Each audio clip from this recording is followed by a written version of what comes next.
நமக. பகவான் ஸ்ரீ விஸ்வநாதர் அவருடைய ஸ்ரீமத் விஸ்வோபனிஷதம் பாகம் 1 போதனை எண் 827, போதனை நாள் 7/10/1976 வியாழக்கிழமை. சுருதியின் விரிவுரைகளாலும் யுக்திகளாலும் பெரியவர்களின் பிரவச்சனங்களாலும் ஆத்மா உள்ளது, நான் அதுவே பிரம்மமே என்று விளங்குகிறது. பிறருக்கு எடுத்துச் சொல்லி மெய்ப்பிக்கவும் முடிகிறது. ஆனால் இது அனுபவமாகவில்லை என்று நன்கு விளங்குகிறது. உடலுக்கு ஆபத்து என்றால் உடல் நான் என்ற அறிவு முன்னிட்டு பெரும் துக்கத்திற்கு உள்ளாகின்றேனே.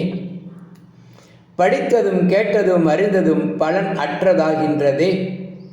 ஆகையால் வேறு ஏதோ சாதனை செய்து அனுபூதி பெற வேண்டும் என்றே தூண்டப்படுகிறது. அதற்கேற்ற பிராக்டிக்கல் மேன், அனுபூதிமான் கண்டு கிட்டவில்லையே.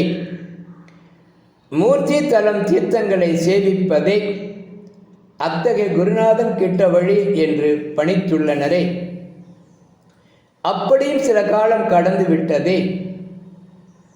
நம்பி சில அபியாசங்களும் செய்து வந்தேனே. தேகமே நான் என்ற போதம், தேகாத்ம புத்தி சற்றும் குறைந்ததாக தெரியவில்லையே. என் பேச்சுக்கும் அனுபவத்திற்கும் மலைக்கும் மடுவுக்கும் மலை போல உள்ளதே. இது போன்ற வாசனை நசிக்க ஞான நிட்டை சாதிக்க வேண்டும்.